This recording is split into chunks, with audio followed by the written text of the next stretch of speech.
Yeah, just to get to your just to get to the interview, if you focus on the benefits in the cover letter as opposed to, I did this, I did that, I think it really does make a big difference.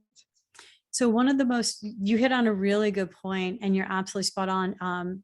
I used to hire a lot, so I was getting a lot of job applications. Do your research, find out about the company. So do your research, find out about the company, look at the job description. What are they asking for? In the first paragraph, do not start with I. Do not write every paragraph starting with the word I. From the job description that you posted online that your company is looking for X, Y, and Z. You can use it in the second sentence. I would like to show you how I would be able to be an asset to the company, and these are the skills I would be able to bring to you to help you achieve those. And then do 1, 2, 3, and 4 and start talking about your benefits. You're spot on, Jill. Because what happens is they're always like, I do this and I do this and I do this and I do this. I don't know about you, but when I get those things, it's just a complete turnoff. So look at it. What is the company looking for? What did they put in the job description? How do they talk? Go look at those words, incorporate the words, their cadence, and how they speak from their website, and incorporate it into that first paragraph, and then put in all the benefits that you're going to bring to the table to help them achieve what they said in the job description. And I also usually write in the very last line, I look forward to hearing from you. And if I don't hear from you, I'd be more than happy. I'll reach back out to you in a week to make sure that you receive this and to find out what the next step is. I'm pretty forward, but I believe it can be a competitive, depending on the job, could be very competitive. And you have to show that you want it. So yeah, we used to call them I and we letters. We do this, I do this, we do this, I do this, we do. And everyone's like, I don't care. What does the company look for? What do they need? And how can you help them? And that's all they want to know. Remember, what's in it for me? So if you think about what's in it for me, go ahead, Cathy. So I'm a little worried. It depends on the office and all that and the company or whatever you're applying to, but like, don't we have to be worried about looking pushy? About what? You're going for a job interview. Oh, I mean, I'm just wondering if it could be off-putting that someone's going to say, oh, that person was really pushy, or that person, How so? How would to explain that? Well, like if they, if they need some time, if you say, can I, you can ask, but if you say, if they tell you what their process is, and then you say, can I follow up with you next week? That's like, well, no, we'll get in touch with you, or, something like that. Yeah, if they say that, no, you're absolutely right. So if they tell you if they give you an answer and say, well, we'll be following up with everybody in the next week to 2 weeks. You could ask them, if I don't, what does it mean if I don't hear from you in a week or 2 weeks? Like, what happens in 2 weeks? You might want to say, is it okay that I follow up with you in 2 weeks?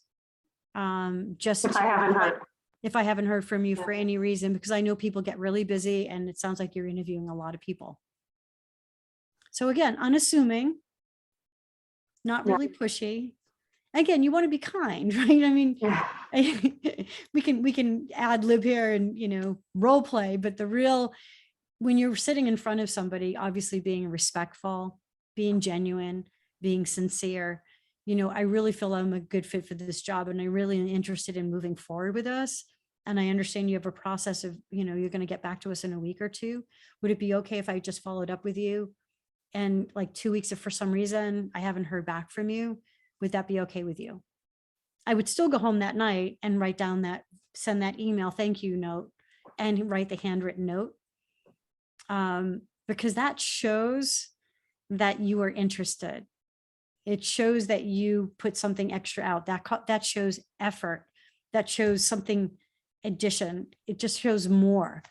Because I've been coaching a few people that are looking. These are the 22-year-olds coming out of college.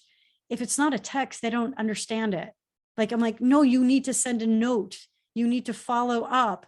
It's so you do have a lot over that. If you can show that, that's where a lot of your competitive advantage is going to be, is understanding good etiquette. So yeah, I mean, always use good etiquette. You don't want to be pushy or throw yourself at them. And you mean handwritten, not online. I do both. And I do both to clients. When I finish up a job with a client, I send them an email and I always send them a personal note. I'm a little old school that way, but nobody else is doing it.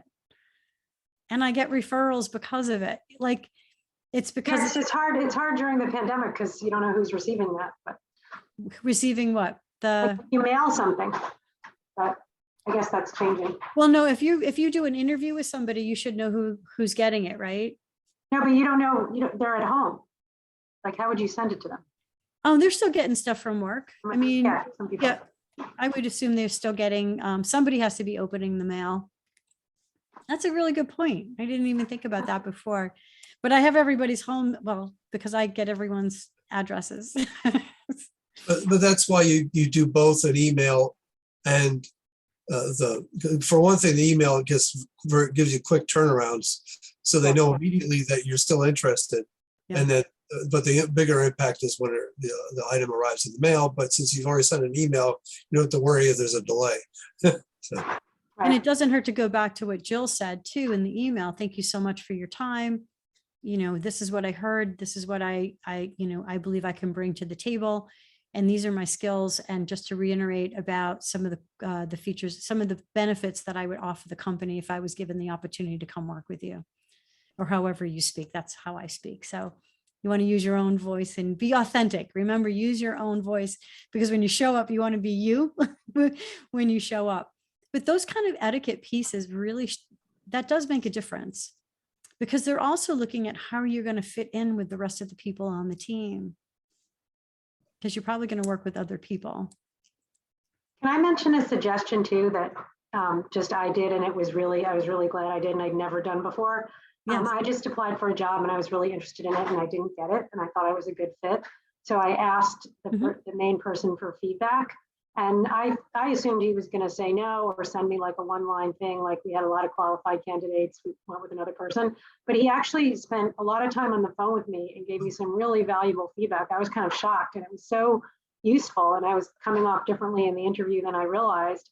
And I just thought, I mean, if you can do that, if the situation's appropriate, it might be worth considering to do that. Oh, I think that's excellent. And touche to the person who actually did that, because that's the way we're supposed to be. If someone asks for that, most people are very good about opening up and telling you different things. The other thing you might want to do, if there's a couple companies that you might be interested in working at, see if you can go in and do just an informative interview with them.